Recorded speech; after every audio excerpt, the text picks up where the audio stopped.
Kabanata 386 hanggang 370. Teacher, actually, naghahanda ako na tunawin ang Forged Star Silver.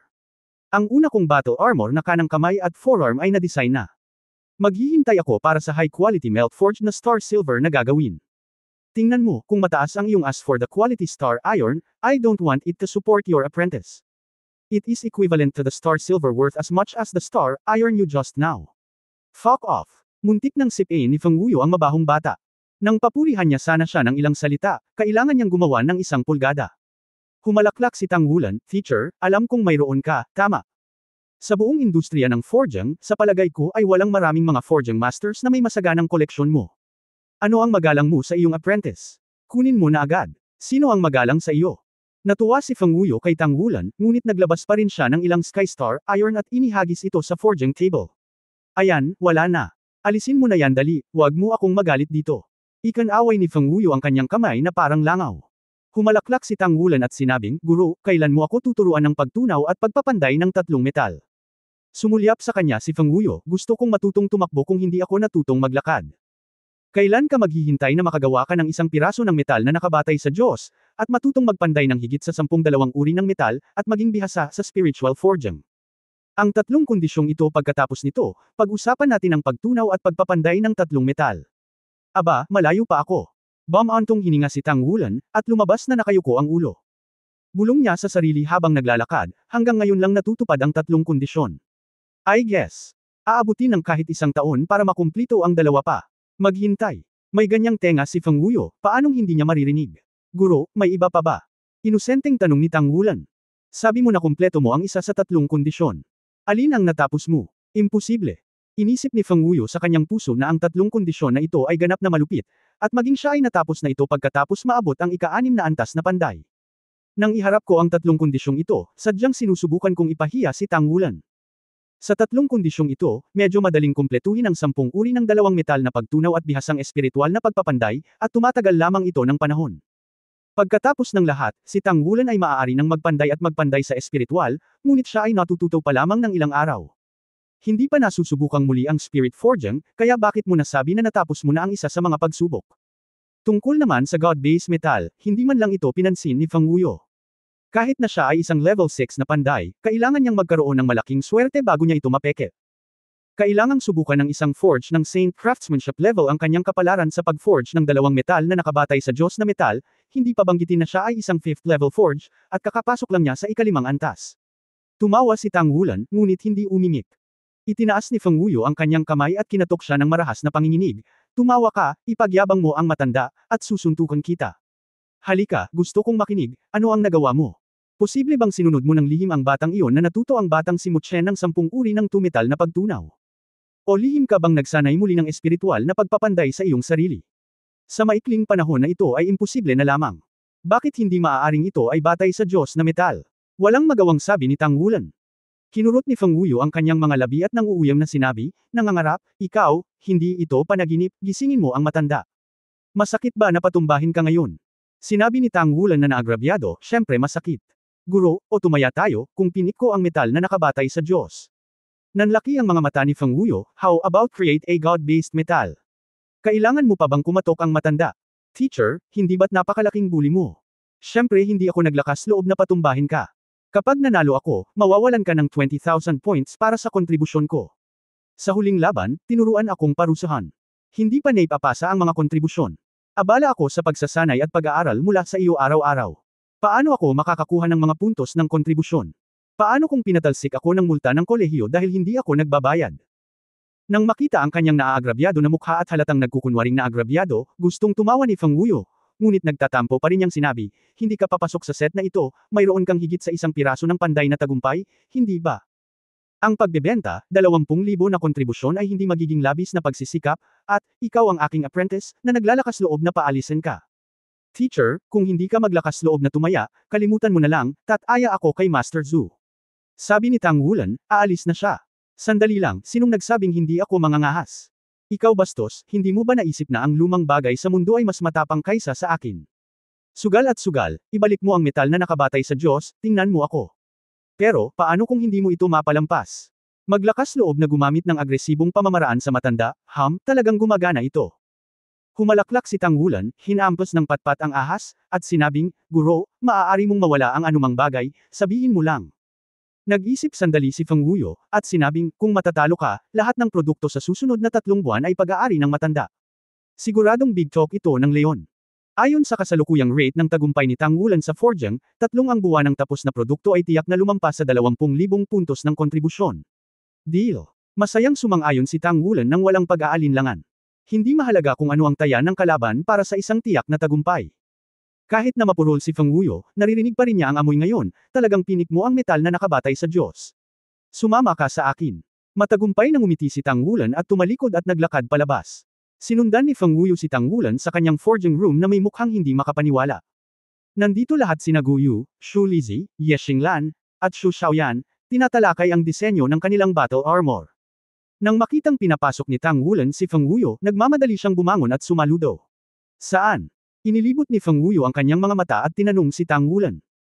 Sinabi ni Tang Wulan kay Ye Xinglan, salamat sa pagpapakita ng piraso ng Jade Silver kay Mr. Feng, at hilingin sa kanya na tulungan kang makilala ito. Tumingin si Ye Xinglan sa kanya, pagkatapos ay kay Feng Wuyo, pagkatapos ay kinuha ang Jade Silver mula sa storage ring. Nang makita ni Feng Wuyo ang piraso ng Jade Silver na ito sa unang pagkakataon, ang kanyang mga mag-aaral ay lumiit saglit, itinaas ang kanyang kamay, hinawakan ang Jade Silver sa kanyang palad, at ipinadala ito sa harapan upang tumingin ng mabuti. Nakita ko ang puting liwanag na nananatili sa kanyang palad, ang halo ay nagbabadya, at ang Jade Silver ay naglabas ng malambot na liwanag. Pagkaraan ng mahabang panahon, muling inabot ni Feng Wuyo ang Jade Silver kay Ye Xinglan, at sinabi kay Tang Wulan, ang hininga mo, ito ay gawa sa Diyos na metal. Pagkatapos magsalita, tumalikod siya at naglakad palabas, mula simula hanggang wakas, sa lahat ng oras. Poker face. Guro, tingnan mo. Nagmamadaling humabol si Tang Wulan. Sinulyapan siya ni Feng Wuyo, bumalik ka at ilipat ang pera sa iyo. Pagkatapos magsalita, itinulak niya ang pinto ng forging room ni Tang Wulan at lumabas. Hinaway-kaway ni Tang Wulan ang kanyang braso at gumawa ng victory sign. Anong ginagawa mo? Naghihinalang tanong ni Guyu. Tumawa si Tang Wulan, wala lang, pastahan lang ito sa guro. Isang maliit na taya para maging masaya, sigurado, sigurado. Lumabas si Feng Wuyo mula sa forging room ni Tang Wulan, ang ekspresyon ng kanyang mukha ay biglang naging mayaman, at bamulong siya sa kanyang sarili na may inis na tingin, binustos ng mabahong batang ito. Isang ngiti ang lumitaw. Gayunpaman, mas lalo kang nagiging mas mabuti. Boy, nagdala ka ng isa pang sorpresa sa matanda. Makalipas ang 3 araw. Ang panlabas na bakuran ng Shrek Academy, unang baitang sa unang baitang. Upang ipakita ang iyong lakas ng mas makatotohanan, pagkatapos naming mag-apply ng aking guro na si Wu sa kolehiyo, ang mga panloob na pagsubok ng klase ay isasagawa sa praktikal na paraan. Tara na. Tiningnan ni Shen Yi ang mga estudyante sa silid-aralan at mahinahong nagpahayag. Daan. Pagkarinig sa sinabi niya, lahat ng estudyante sa klase ay bahagyang natigilan. Hindi ba dapat ang mga pagsubok ay gaganapin sa virtual na espasyo? Upang maiwasan ang posibilidad ng pinsala o kahit na malubhang pinsala. Paano ito magiging aktwal na labanan? Sa aktwal na labanan, ito ay magiging isang tunay na labanan. Ang kapaligiran sa klase ay napakabanayad, at si Tang Wulan, na nakaupo sa unang hanay, ang paksa ng atensyon ng lahat sa buong edisyon. Siya ang pinuno ng klase at kinatawan ng buong klase sa unang baitang. Gayunpaman, dito mismo, 5 miyembro ng Youth Talent List ang nagsanib kamay upang hamanin siya. Ang kalalabasan ng hamong ito ay tutukayin kung sino ang tunay na nagsasalita sa hinaharap ng klase sa unang baitang. Para sa akademya, pagsubok lamang ito, ngunit para sa mga estudyanteng ito sa unang baitang, para kay Tang Wulan at sa mga miyembro ng nangungunang 5 listahan ng talento ng kabataan, malamang na ito ay isang mahalagang pagbabago sa kanilang buhay. Nakaupo doon, si Tang Wulan ay nanatiling walang ekspresyon at mukhang napakalmado. Nasa tabi niya rin si Guyu. Tila wala siyang pakialam sa mahirap na paghaharap na darating. Nakangiti pa rin si Luo Guisheng, walang pinagkaiba sa karaniwan, ngunit patuloy siyang nakikipag-usap kay Wu Saidua habang nagbabago ang kanyang mga mata. Si Yang Yansaya ay mukhang tamad, ang mukha ni Shu Yucheng ay madilim, ang kanyang ekspresyon ay lubos na kaibahan kay Luo Guisheng mula sa unang araw ng paaralan. Ang mga mata ni Xing Yiren ay puno ng sigla, at ang kanyang mga mata ay mahigpit na nakatutok kay Tang Wulan, tulad ng kanyang martial soul, na parang kailangan niyang pumili ng isang tao anumang oras. Mag-set off. Tumayo ang lahat. Sigaw ni Tang Wulan. Siya pa rin ang monitor. Lahat ng 103 estudyante ay tumayo at nag-file out sa pagkakasunod-sunod. Karamihan sa mga ekspresyon ng ibang mga estudyante ay nasa sabik, at lahat sila ay umaasa sa labanang ito. Para sa kanila, hindi mahalaga kung sino ang mananalo at kung sino ang mananalo. Ang pagsubok na ito ay naiiba sa orihinal na pagliliti sa pinuno ng pangkat. Ang pagsubok ng pinuno ng pangkat ay maaari ding gumamit ng ilang mga kasanayan upang maiwasan ang mga malalakas na kaaway. Magtaas ng malaking banner. Naglakad si Ye Xinglan sa likuran ng buong team, medyo abnormal ang kanyang mukha, at kailangan pa niya si Xu Lizhi sa kanyang tabi upang bahagyang tumulong sa paglalakad. Ngunit ang kanyang mga mata ay nasa sabik, at ang kanyang mga labi ay mahigpit na nakalapat.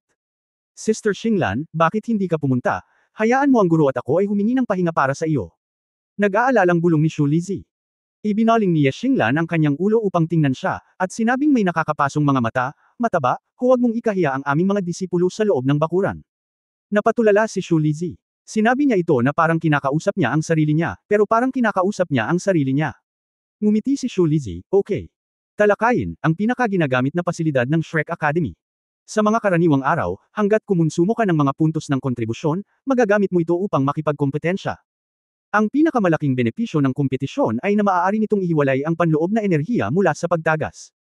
Kasabay nito, magkakaroon ng hilang Spirit Master na may hindi bababa sa ikapitong singsing sa akademya upang subaybayan at gamutin ang mga nasugatan anumang oras upang maprotektahan ang kaligtasan ng mga tauhan hanggat maaari. Nang dumating ang mga mag-aaral sa unang baitang sa arena ng kompetisyon, nakita nila ang isang tao na nakatayo sa arena ng kompetisyon. Nakasuot siya ng water green na mahabang palda, mukhang malinis, elegante at puno ng sigla, napakaganda ng hitsura at magandang mukha. Mahabang dark green na buhok ang nakatabing sa likod niya.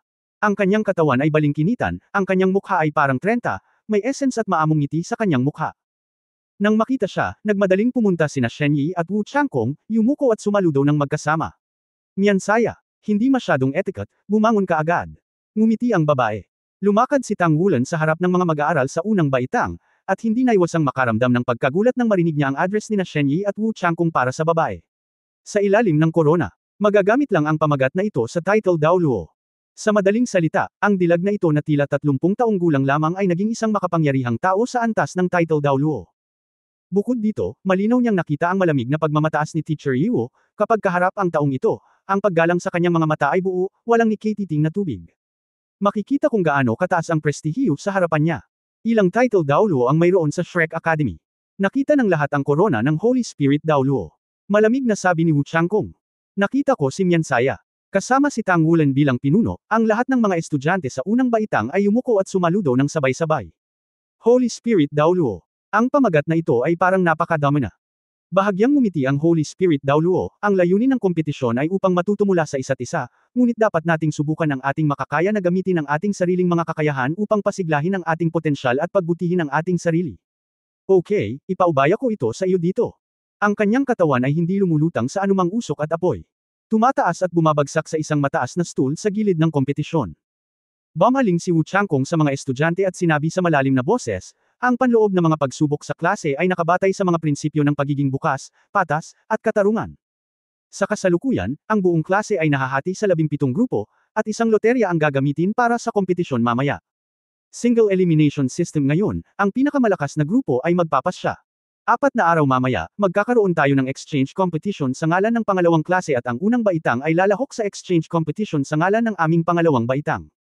Deputy Professional Class Committee members magsisimula na ang draw. Ang unang round, by Tang Wulan Team. Mayroong kabuuang 17 na grupo, at dapat mayroong isang grupo ng mga bay sa unang round. Ito talaga ang grupong kinabibilangan ni Tang Wulan at ng iba pa. Naka-crossleg si Tang Wulan sa ilalim ng entablado, na parabang naroon ang matandang Diyos, at ang kanyang mga kaibigan ay nakaupo sa tabi niya. Kasama si Ye Xinglan, lahat ng 6 na tao ay tila nagmumuni-muni. Ang Shrek Academy ay Shrek Academy. Bagaman ito ang unang grupo ng mga kompetisyon, mabilis na nagbanggaan ang mga spark. Ang bawat kompetisyon ay napakatalino. Ang bawat isa ay may maliwanag na mga spot. Matapos talagang magsimula ang laro, napagtanto ng lahat na ang Holy Spirit Daoluo na nakaupo sa gilid ay ang referee ng laro ngayon. Tama, ito ang referee. Sa tuwing naayos na ang laban, o kapag may tatamaan ng malakas, ito ang magpapabaril. Bukod dito, ito ay isang shot ang layo mula sa oras-oras. Ang isang malambot na ilaw ay babagsak sa court sa tamang oras upang tapusin ang laro o iligtas ang nasugatan. Ang nakakagulat ay ang lakas ng pagpapagaling ng Holy Spirit Daoluo na ito ay talagang napakalakas. Nang matapos ang unang round ng laro, lahat ng nasugatan sa laro ay nakarecover na sa kanilang mga pinsala. Mahigit 1 oras bago matapos ang 8 laro sa unang round. Madaling nanalo sa laro sina Luo Guixing, Wu Saidua at ang kanilang 5 miyembrong koponan. To be precise, nag-abstain lang ang mga kalaban nila. Bagamat walang bye, ang round na ito ay walang pinagkaiba sa bye. Sa ikalawang round ng draw, sa pagkakataong ito, nakabay na ang koponan ni Luo Guixing. Naging kakaiba ang mga ekspresyon ng ibang estudyante. Ito ba ay talagang patas at makatarungan? Kaya naman nagkaroon ng bay ang dalawang grupo na halatang wala silang planong magkita sa nakaraang laro. Ang kompetisyon ay nangangailangan ng hindi bababa sa 5 tao na lumahok. Si Tang Wulan, Gu Yu, Xi, Xu Xiaoyan, Xu Lizi ay tumayo at umakyat sa entablado. Lumahok sila sa unang laro ng ikalawang round. Medyo miserable ang sitwasyon ng mga kalaban nila. Bagamat natalo nila ang kanilang mga kalaban sa unang round, mayroon silang katulad na lakas at malaking agwat. Ang pagiging epektibo ng labanan ay malinaw na bumaba ng malaki. Pinalakas ng kontrol ng grupo ni Tang Wulan ang kanyang pag-atake, gumala si Xi sa paligid, at tinulungan ni Guyu ang kontrol ng grupo. Ang larong ito ay hindi rin gaanong nagastos, at madaling napanalunan. Ang ikalawang round ay kinuha lamang ang kalahati ng unang round. 9-5. 5 grupo ang pumasok sa ikatlong round ng kompetisyon. Nag-abstain kami. Nag-abstain din kami. Mag-abstain. Hindi pa nagsisimula ang ikatlong round ng draw, at ang iba pang tatlong koponan na nakapasok sa top 5 ay nag-abstain na. Hindi naman sa wala silang tiwala sa kanilang sarili, at least nakaharap sa grupo ni Tang Wulan, karamihan sa kanila ay iniisip pa rin na may kakayahan silang lumaban. Gayunpaman, sa kasalukuyang sitwasyon, ayaw nilang makipagkompetensya sa 5 batang henyo. Alam nilang lahat na ang layunin ng 5 luog wishing ay matapakan si Tang Wulan at gawin siyang pinuno ng squad na hindi na makapagpatuloy. Kung ganoon, hayaan silang magkita mag-isa. Kung matalo muna nila si Tang Wulan, maaaring hindi sila matutuwa. Nagsalita na si Luog Wishing, at gusto nilang matalo ng personal si Tang Wulan, isang napakalaking tagumpay. Nang ipahayag nilang lahat ang kanilang mga abstention, maging ang Holy Spirit daw Luo ay nagtaas ng ulo ng may interes at tumingin sa huling dalawang natitirang koponan. Paanong hindi niya maramdaman ang pagbabago ng kapaligiran? Well, iyon ang kaso, ang huling round ng trial. Tang Wulan team, laban sa Luog Wishing team. Mahinahong anunsyo ni Wu Changkong. Itinaas ni Tang Wulan ang kanyang ulo, at sinalubong ng kanyang mga mata si Wu Changkong. Ang nakita niya ay ang pagpapalakas ng loob sa mga mata ng guro.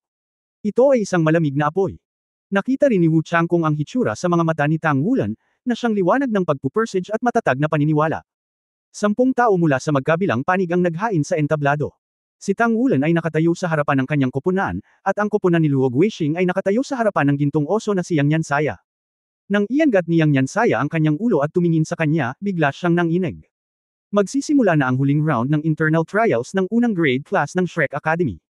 Kung sino ang manalo ay kakatawan sa klase sa pangkalahatang paligsahan sa pagpapalitan sa ikalawang baitang. Ito ay kumakatawan sa kaluwalhatian at presyon. Kung ang pangarap ng bawat Soul Master ay makapasok sa Shrek Academy, kung gayon ang pangarap ng mga Soul Master sa panlabas na patio ng Shrek Academy ay ang makapasok sa panloob na patio. Hindi madaling pumasok sa panloob na patio. Tanging kapag palagi mong pinapagalitan ang iyong sarili, pagbutihin ang iyong sarili, at kahit na may isang tiyak na elemento ng swerte, maaari kang makapasok. Nang makita ni Yang Nyansaya ang tingin sa mga mata ni Tang Wulan na nasa tapat niya, naramdaman lang niya na ang kanyang katawan at isipan ay naapektuhan ng gusto sa isang iglap. Ang nakita niya ay hindi ang gulat, pagkabalisa, at agresibong espiritu sa kanyang imahinasyon, ngunit ang bangis. Oo, ang kaninang sobrang kalmadong mga mata ni Tang Wulan ay nag-aapoy na sa sandaling ito. Nagniningas ng husto, ang kanyang buong katawan ay parang apoy, at ang kanyang buong katawan ay puno ng malakas na pagsalakay. Hindi lamang si Yang Nyansaya ang nagulat, ngunit ang iba pang 4 sa listahan ng 5 batang henyo ay puno rin ng mga sorpresa. Ang hindi nila naiintindihan ay ang dahilan kung bakit si Tang Wulan ay may patuloy na pagnanais na lumaban. Sa tingin ba niya ay kayang talunin ng 5 taong ito ang sarili niyang panig? Pinag-aralan din nilang mabuti ang 5 Tang Wulan. Maliban sa hindi kilalang sitwasyon ni Xu Lizi, nakita na nilang lahat ang 4 pang tao. Ang lakas ni Tang Wulan ay mabuti, ngunit ang kanyang mga limitasyon ay hindi maliit, ang kanyang sariling martial arts ay hindi malakas, na siyang kanyang kahinaan. Kaka-promote pa lang niya sa third ring cultivation base, sa kapangyarihan ng medyo kakaibang bloodline na iyon, halos hindi niya maabot ang parehong level sa kanila. Napakalakas ni Guyu. Minsan na niyang natalo si Wu Siduo, na hindi nagamit ang Nether White Tiger, at ang kalaban na pinahahalagahan nila. Gayunpaman, sa panig ni Tang Wulan, ang 2 taong ito lamang ang karapat-dapat na bigyang pansin. Si Xi ay isang Spirit Master ng Agile Attack System. Sa mga mata ng mga batang henyo na ito, ang kanyang lakas ay katamtaman, at siya ay itinuturing na isang upper middle level sa klase. Kung ikukumpara sa kanilang 5, malaki pa rin ang agwat. Para naman kay Xu Xiaoyan, na-analyze nila na ang babaeng ito ay may magandang timing ability, pero kahit anong tingin mo dito, mukhang hindi siya qualified na pumasok sa Shrek Academy. Sinasabing sumama si Tang Wulan at ang kanyang buong koponan nang pumasok sila. Malaking tulong ang kinailangan ni Tang Wulan at Guyu para magtagumpay. Ang itinanong ni Xu Lizi at ng iba pa ay ito ay isang Oiliari Spirit Master, na walang anumang kapangyarihan sa pakikipaglaban. Hindi ko alam kung bakit hindi pinayagang makipagkumpetensya si Ye Xinglan, parang may kaunting lakas siya. Ito ay isang hindi pinangalanang kalaban. Mula sa kanilang pananaw, si Tang Wulan at ang iba pa ay walang pagkakataon, ngunit sa sandaling ito, ang fighting spirit ni Tang Wulan ay tila walang anumang kahulugan sa panahon. Sa tingin ba niya ay may pagkakataon pa silang manalo? Mapapatay ba sila ni Wu Saidua kahit isang Netherworld White Tiger? Handa na ang dalawang panig, 5 ang countdown. Ang malamig na boses ni Wu Changkong ay tumunog, na naging sanhi ng muling pagdilim ng mga mata ng 5 Yang Yansaya na nagulat. Paano naman ang fighting spirit? Sa harap ng ganap na lakas, ang espiritu ng pakikipaglaban ay walang epekto. Lahat sila ay miyembro ng Young Talent List, at si Wu Siduo ay nasa top 10, at napakabihirang din sa kasaysayan na makapasok sa top 10 sa edad na 13. Sa buong listahan ng mga batang talento, wala ni isa sa kanila ang makakaabot sa antas na ito sa kanyang edad. Ang cultivation base ng ika-4 na singsing at ang kambal na espiritu, kahit nasa Shrek Academy, ay pantay na nagniningning, at sila ay nakatakdang pumasok sa panloob na patio sa hinaharap. Sa kanilang 5, sino ang hindi puno ng pagmamalaki sa kanilang mga puso? Gayunpaman, noong una siyang pumasok sa Dream Middle School, dumanas siya ng katas. Sa lakas ng 5 tao, hindi man lang siya makaupo sa posisyon ng monitor. Ito rin ang fuse ng labanan ngayon. Maganda ang lakas ni Tang Wulan, ngunit sa kanilang mga mata, hindi ito kasing galing ni Guo Yu. Kahit si Guo Yu, dahil sa kanyang cultivation level, imposibleng malampasan silang 5. Sa karamihan, ito ay isang pag-iral sa parehong antas ng Luo Guixing. Ang pagpapanday ni Tang Wulan ay ang kanyang pinakamalakas na kakayahan, at ang 5 tao ay karaniwang iniisip iyon. Sa una, walang problema sa outbreak, dahil nagustuhan nila ang pag-forging ni Tang Wulan, at kailangan na magkaroon ng magandang relasyon sa isang genius forge. Ngunit kalaunan, nagkasalungat ang mga ideya ni Luo Guixing, Wu Siduo at Tang Wulan. Sa kanilang opinyon, ang mga ideya ni Tang Wulan ay masyadong agresibo, at ang antas ng pagpanday ni Yang Yansaya ay hindi kasing husay ng kay Tang Wulan, ngunit para sa kanila sa kasalukuyang yugto. Tama na. Sa ganitong sitwasyon, tinusok ni Luo Guixing ang karayom at humantong sa pagkilos na ito upang ihiwalay si Tang Wulan. Ang paglilinang ng Shrek Academy, kung hindi ka umaban, outrisk ka, at dahil maaga silang nasa listahan ng mga batang henyo, maaari lamang silang umasenso, hindi umatras. 5, 4, 3, 2, 1. Nagbilang si Wu Changkong. 10 tao mula sa magkabilang panig ang sabay-sabay na nag-react. Sa ilalim ng mga paa ni Tang Wulan, 3 purple spirit ring ang sabay-sabay na tumaas, at ang asul na pilak na damo ay dumagsa, agad na kumalat sa harap niya, at pinangangalagaan ang lahat ng mga kaibigan sa likod niya mula sa likuran. Sa likod niya, inilabas din ni Guo Yu, Xi, Shu Lizhi, at Shu Xiaoyan ang kanilang martial spirit, bawat isa sa kanila ay kumikislap. Napansin ng mga estudyanteng nanunood ng laro sa audience na wala ng 2 spirit ring si Shu Xiaoyan, ngunit 3 na may isa pang purple spirit ring. Ngunit hindi ito nakita ng 5 Yang Yansaya sa harapan. Ang asul na pilak na damo ni Tang Wulan ay matalinong tinakpan ang liwanag ng spirit ring ni Shu Xiaoyan. Makikita sa napakaliit na detalye na si Tang Wulan at ang iba pa ay gumawa ng masusing paghahanda para sa larong ito. Siyempre, walang nag-iisip na ang gayong maingat na paghahanda ay makakatulong sa labanang ito. Inilabas din ng 5 Yang Yansaya ang kanilang mga spirit ring. Nang lumitaw sina Wu Siduo at Shu Yucheng ng 4 na bilog ng spirit ring, maging ang Holy Spirit daw Luo na nanunood ng labanan ay hindi napigil ang gumalaw ng bahagya. Ang 4 na singsing ay syempre wala sa kanyang harapan, ngunit ang hitsura ng 4 na singsing sa edad na 13 ay pambihira. Maging ang Shrek Academy, ang isang academy sa mundo, ay bihira din. Simulan. Sa malakas na sigaw ni Wu Zhangkong, nagsimula ang kompetisyon upang matukoy ang pinakamalakas na pangkat ng klase sa unang baitang. Si Yang Yansaya ay nagbago mula sa mapanlinlang na estilo ng nakaraan, sumigaw hanggang sa langit, ang kanyang katawan ay biglang namaga, at ang Dark Golden Bear na martial arts ay sumabog. Ang kanyang katawan ay agad na lumaki sa mahigit 2 metro ang taas, na may maitim na gininto ang buhok na lumalabas sa kanyang buong katawan, humahakbang patungo kay Tang Wulan, na humahakbang pasulong. Lumipas ang pagkabigla. Kumislap ang figure ni Luo Guixing, nagtatago sa likod ni Yang Yansaya, ngunit biglang bumili si Wu Saidua mula sa gilid. Sa isang iglap lang, nalampasan niya si Yang Yansaya sa gilid. Tulad ng kidlat, dumiretso siya sa koponan ni Tang Wulan. Ang bilis niya, walang alinlangang pinakamabilis sa 10 taong naroroon. Nilampasan si Tang Wulan sa harapan, ang target ay si Guo Yu na tumalo sa kanya. Ang buong katawan ni Xing Yiren ay nagniningning ng maputlang berdeng ilaw. Ang kanyang bilis ay hindi masyadong mabilis, ngunit ang mga layer ng berdeng ambon ay tumaas sa lupa saan man siya dumaan. Ang bilis ni Shu Yucheng ay pangalawa lamang kay Wu Saidua. Umikot siya sa ibang direksyon, na bumubuo ng sitwasyon kung saan lumipad siya sa 2 pakpak kasama si Wu Saidua. Si Wu Siduo ay isang dual-line war spirit master na may malakas na pag-atake at maliksi na pag-atake, ngunit siya ay isang tunay na maliksi na pag-atake, at ang kanyang bilis ay mas mabagal lamang kaysa kay Wu Siduo. Si Yang Yansaya ay tumatama sa ulo, si Luog Weisheng ay nakaupo sa gitna, sina Wu Saidua at Shu Yucheng ay lumipad ng magkasama, si Xing Yiren ay pumipili ng mga tao at kinakain sila. Walang kakaibang panlasa sa 5 tao, at lumilitaw na sila ay sobrang taset sa pagtutulungan. Wala silang ginagawa sa mga araw na ito. Ang 5 ay nagsasanay ng pagtutulungan. Siyempre, ang layunin ng pagsasanay ay hindi upang talunin si Tang Wulan at ang iba pa, dahil hindi nila nakita si Tang Wulan at ang iba pa sa kanilang mga mata. Ang kanilang tunay na layunin, ito ay upang talunin ang malakas sa unang baitang ng ikalawang baitang. Ang mga mag-aaral ng Shrek Academy ay may natatanging antas ng lakas, at ang isang baitang ay 2 o 3 taong gulang, kaya ang pangkalahatang agwat sa lakas ay hindi maliit. Napakakaunting mga klase sa mababang antas na maaaring talunin ang mga klase sa matataas na baitang, at sa taong ito, ang klase sa unang baitang ay walang alinlangan na ang pinakamaaasahan. Tanong nila sa kanilang sarili, hanggat nagtutulungan sila ng mabuti, tiyak na magkakaroon sila ng pagkakataon na talunin ang unang baitang ng ikalawang baitang at bigyan ng maraming pera ang kanilang sarili sa looban sa hinaharap. Nagsimulang magpakita ng pananabik ang mga mukha ng mga estudyante sa unang baitang na nanunood ng labanan. Isa lang itong lore. Sa kanilang mga mata, tanging sina Tang Wulan at Guyu lang ang makakapidyo kina Wu Saidua, Yang Yansaya, at Shu Yucheng, ngunit imposibleng maalagaan nila ito pagkatapos ng 2 hanggang 3. Kapag nasugatan ang ibang tauhan, matatapos ang laro sa napakaikling panahon. Sa pagharap sa napakahirap na sitwasyon, hindi natakot si Tang Wulan. Siya ay halos ang may akda at Yang Yansaya sa parehong bagay. Lumakad siya pasulong at sumugod sa direksyon ni Yang Yansaya.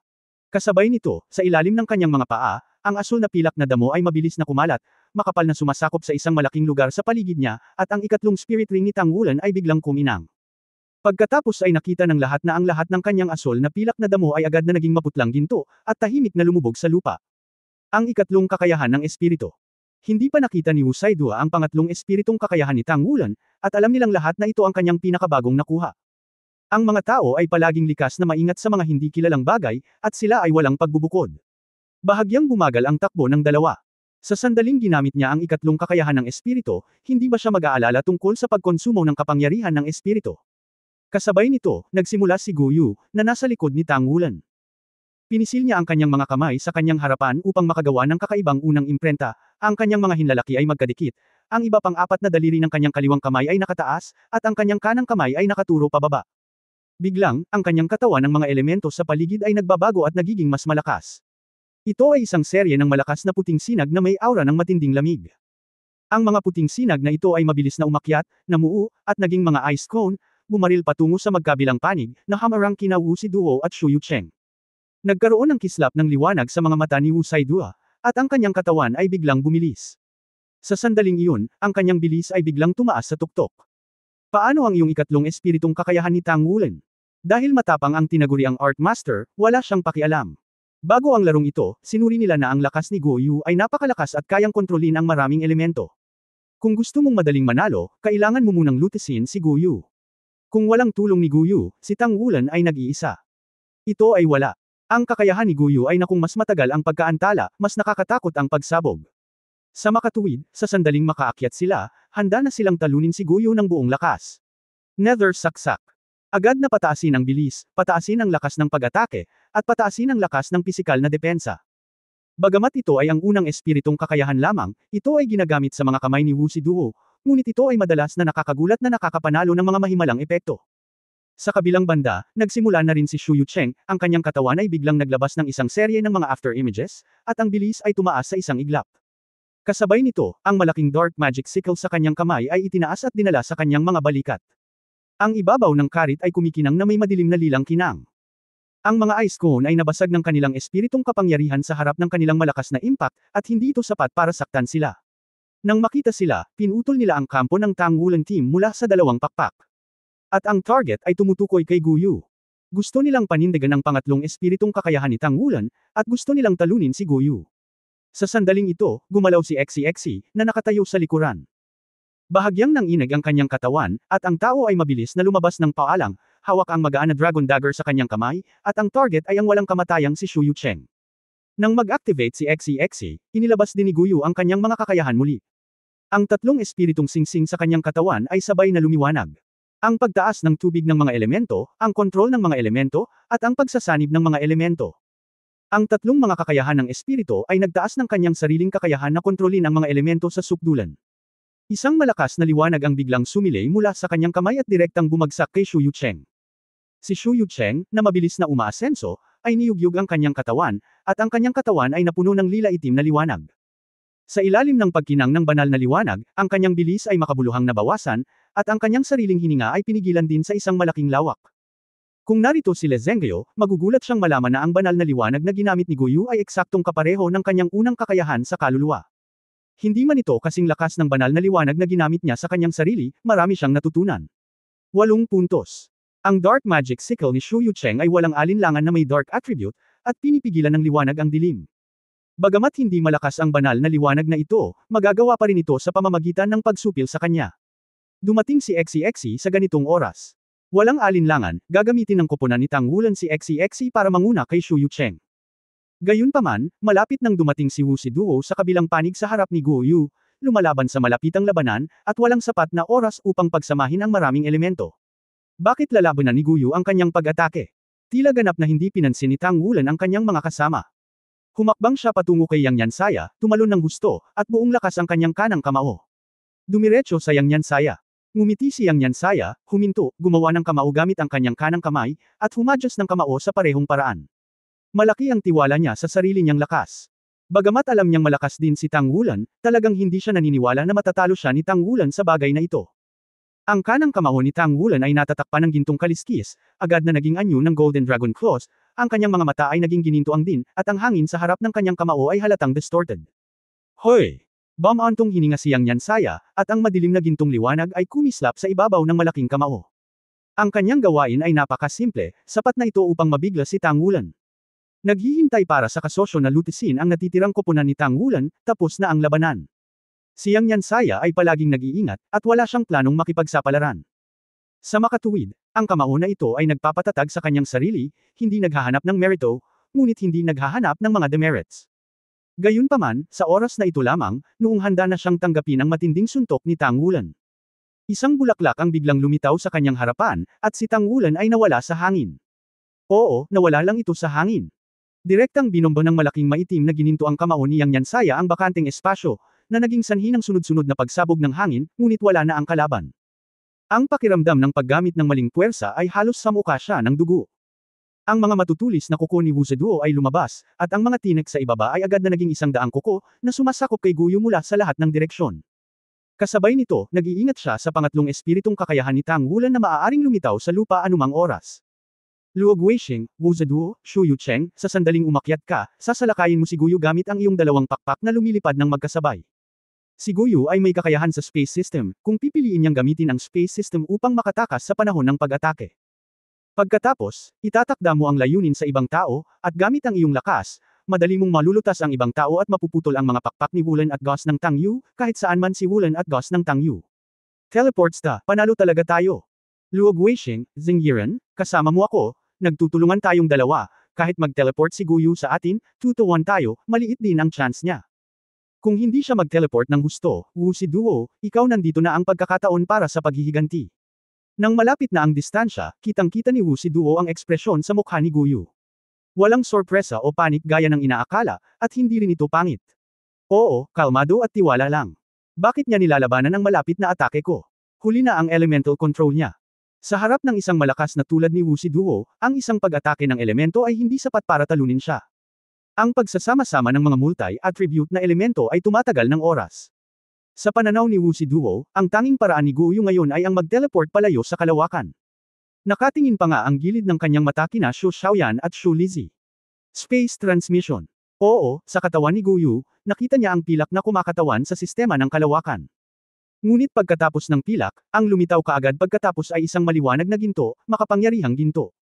Ang solidong kamao ay natatakpan ng gininto ang kaliskis, at diretsyong lumitaw sa harap ni Wu Ziduo. Walang magarbong, walang trick.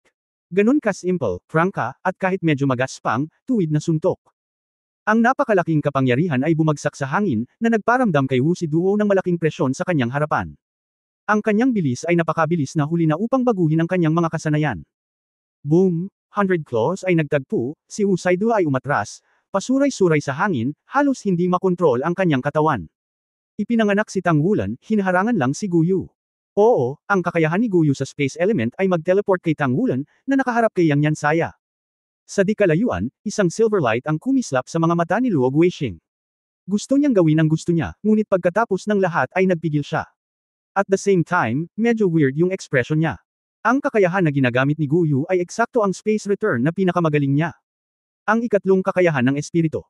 Ang pag-teleport sa kanyang kapareha pabalik sa kanyang tabi, sa pamamagitan ng makapangyarihang espiritong kakayahan na ito ay nagawa niyang i-rank sa mga batang henyo. Ang kakayahan ng espiritu na ito ay may mga limitasyon din, iyon ay, kapag ipinadala ang kabilang partido, hindi maaaring labanan ng kabilang partido. Dapat handa na ibalik sa kanya. Walang duda na natutunan ni Guyu ang kanyang mga kasanayan sa kaluluwa. Medyo maganda rin ang transmission effect. Ito ay walang alinlangan na isang bitag.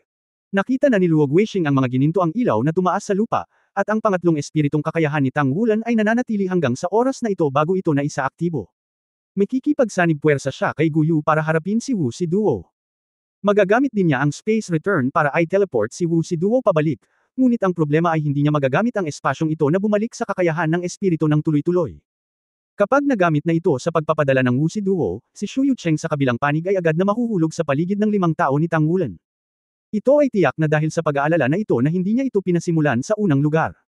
Piliin na maniwala sa personal na lakas ni Wu Siduo. Nasa kasagsagan na ngayon ang Wu Siduo. Kahit na mag-isa niyang harapin sina Tang Wulan at Guyu, dapat siyang kumapit ng ilang sandali. Sa kabilang banda, hanggat matatalo ni Shu Yucheng si XCXC, magmadali at palibutan si Wu Siduo, 2-on-2. Kasama si Yang Yansaya, ang kanyang sarili at si Xing Yiren na nakahuli, wala pa ring suspense sa kinalabasan. Bilang utak ng koponan, nakumpleto ni Luo Guixing ang seryeng ito ng mga tumpak na kalkulasyon sa isang iglap. Lumapit si XCXC kay Shu Yucheng. Sa ilalim ng impluensya ng banal na liwanag ni Guyu, ang bilis ni Shu Yucheng ay bumagal ng isang beat, upang hindi niya mahabol si Wu Siduo at ma-attack si Guyu, at naharang ni XCXC. Hindi man lang nakita ni Shu Yucheng si XCXC sa kanyang mga mata. Isang madilim na lilang liwanag ang kumislap sa Dark Magic Sickle sa kanyang kamay.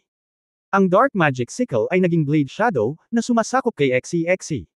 Si XCXC ay hindi niya layunin. Hahatiin niya si XCXC sa hangin, at pagkatapos ay lutisin si Guyu. Gayunpaman, may hindi inaasahang nangyari sa kanya. Nakaharap sa kanyang maitim na karit, nanginginig ang figure ni XCXC, at ang buong tao ay biglang umindayog na parang multo. Ito ay ang multo ng anino. Kasabay nito, ang Guanglong Dagger Jinguang Dafang. Isang serye ng magaan na mga blades ng dragon ang naputol ng bahagya, nag-drill out mula sa puwang ng Dark Magic Sickle ni Shu Yucheng, at humahampas sa kanya. Bahagyang sumimangot si Shu Yucheng, at huminto ang mahabang hawakan ng Dark Magic Sickle sa kanyang kamay, at naging ilusyon din ang kanyang katawan. Hindi tulad ng Ghost at Shadow tracking skills ni XCXC, umaasa siya sa ganap na bilis. Mabilis na kumikislap ang katawan, at sa bawat pagkurap nito, ang Dark Magic Sickle sa kamay niya ay nakaupo at inaayos ang anggulo. Hindi lamang nito madaling hinarangan ang Light Dragon Dagger, kasabay nito, ang pagkuros ng Dark Purple Blade Lights na pinutol, na pinagsama sa isang malaking lambat, na tumatakip sa katawan ni XCXC. Kahit na ang mga spirit ring ni Shu Yucheng ay 100 taong gulang na, ang kanyang cultivation base ay 4 na ring. Sa oras na ito, ang kapangyarihan ng espiritu ay ganap na pinakawalan, at ang hangin na pinigilan ng pagbabago-bago ng kapangyarihan ng espiritu ay marahas na nagbabago. Sa gayon ay nakakaapekto sa bilis ng XCXC. Sa harap ng ganoong sitwasyon, ang pinakamahusay na paraan ni XCXC ay ang umatras, ngunit hindi malayong nasa likuran niya sina Guyu at Tang Wulan na nag-teleport lang. Hindi siya pwedeng magretiro ngayon. Tang Wulan, kahanga-hanga ang bilis ni Wu Siduo at Shu Yucheng. Tiyak na pipiliin nilang atakihin tayo at gamitin ang pinakamabilis na bilis para bawasan ang mga tauhan natin para ailatag ang pundasyon ng tagumpay. Kung gusto nating manalo, kailangan muna nating harangan ang isa sa kanila, at pagkatapos ay tayo na ang pinakamabilis ang bilis ng pagkatalo sa isa sa kanila ang batayan para manalo. Si Wu Siduo ang pinakamalakas. Ang kanyang Netherworld White Tiger ang pinakamalaking banta namin. Ibinigay niya ito sa akin. Kung magkahawak kamay kami ni Guyu, may pagkakataon. Kung ganoon, hindi kayang isuko ni Luo Guixing si Shu Yucheng at ipadala si Wu Siduo. Tayo na. Pero ang pagharang kay Shu Yucheng ay isang mas malaking problema na kailangan nating harapin. XC hanggang kailan mo kayang harangin ang dalawa? XC, sapat na akong mag-isa, tiyak na mapipigilan ko siya. Talagang. Banayad na bagyo ng dragon. Hinihimok ng magaan na sandang ng dragon, ang malakas na gininto ang liwanag ay naging bagyo at tumama sa maitim na magic sickle blade ni Shu Yucheng, ng direkta. Maraming tao ang nakasimangot, kasama na si Wu Changkong. Pinipili ng pangatlong ring at pang-apat na ring na makipag head-to-head, at kapag ang kalaban ay pinakamagaling sa pag-atake, gaano ito kabaliw. Ang agwat sa paglilinang ay tiyak na walang pagkakataon. Isinuko ni XCXC ang flexibility ng Ghost Fan at pinili ang head-to-head. Paano nito magagawang talunin si Shu Yucheng? Ang dalawang panig ay nagbanggaan sa isang iglap, at ang Light Dragon Storm ay nagsimulang bumagsak halos sa sandaling magkadikit. Pinipigilan ng liwanag ang kadiliman, ngunit kung masyadong malakas ang dilim, maaari din itong pigilan ang liwanag. Ang kalidad ng Light Dragon Dagger ay hindi kasing ganda ng Dark Demon Side, at kasama ng pagkakaiba sa cultivation base ng dalawang panig, nagsimula pa lang ang banggaan, at tila napahamak na ito. Sa sunod-sunod na pagsabog na nakakatusok sa tainga, unti-unting bumagsak ang Light Dragon Storm, at ang Dark Demon Side ay nahulog sa Light Dragon Storm. Nang makitang malapit ng maging biktima si XCXC sa ilalim ng Dark Demon Side, walang kamalay-malay na tiningnan ni Wu Changkong ang Holy Spirit Dao Luo bilang referee, ngunit nakita niya ang mahinahong tingin ng Holy Spirit Dao Luo. Si Shu Yucheng mismo ay medyo nag-alinlangan. Kahit anong sabihin mo, kaklase ang lahat. Ito ay aktwal na labanan, hindi virtual. Kapag namatay ka, patay ka na talaga. Gayunpaman, hindi tumigil ang guro, at hindi sinadya ni XCXC na umatras, at ang kanyang Dark Magic Sickle ay hindi na maibabalik. Bumagsak ang figure ni XCXC sa madilim na lilang liwanag, ngunit walang dugong lumabas. Itinaas ni Shu Yucheng ang kanyang kilay, gumalaw ang kanyang mga mata, at nagpakawala siya ng malamig na buntong hininga, iniisip sa kanyang sarili na may isa pa.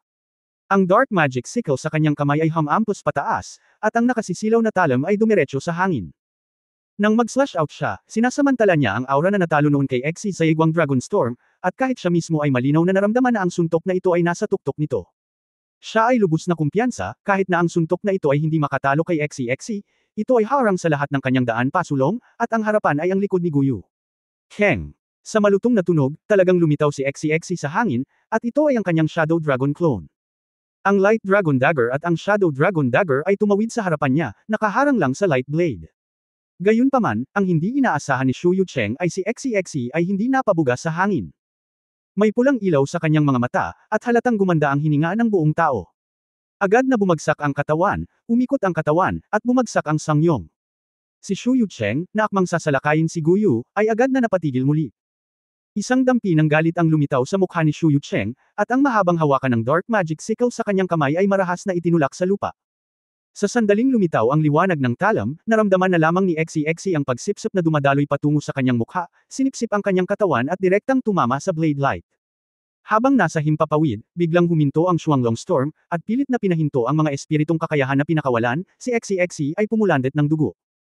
Ang kanyang katawan ay halos mapilipit at dumausdad sa gilid, ang kanyang mga paa ay nasa makamulto ng mga anino, at isang pares ng mga punyal sa kanyang mga kamay ay walang pakundangan na tumungo kay Shu Yucheng. Bautasan ang balikat at leeg. Hindi mo maaaring isuot ang luzin sa dulo ng crossbow. Ngumuso ng masama si Shu Yucheng, idiniin ang Dark Magic Sickle sa kanyang kamay, at pinutol ang talam diretso sa dibdib ni XCXC. Tumpak na tumpak ang kanyang paghatol sa kalaban. Isang clone ni XCXC ang nasugatan bago natalo.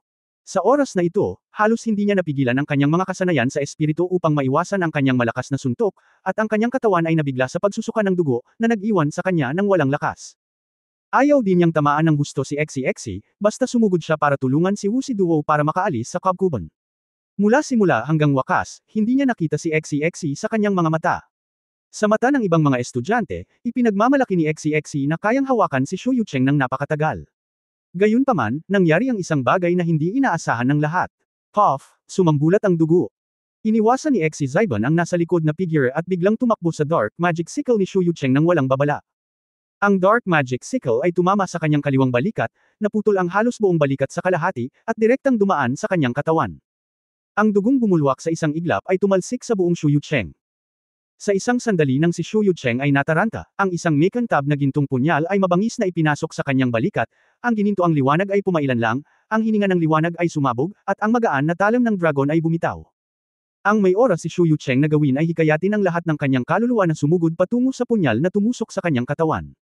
Gayunpaman, nakapasok na ito sa katawan pagkatapos ng lahat. Soul Power shocked, at sabay silang lumipad palabas ni XCXC. End of this chapters. For more videos, please like, share and subscribe.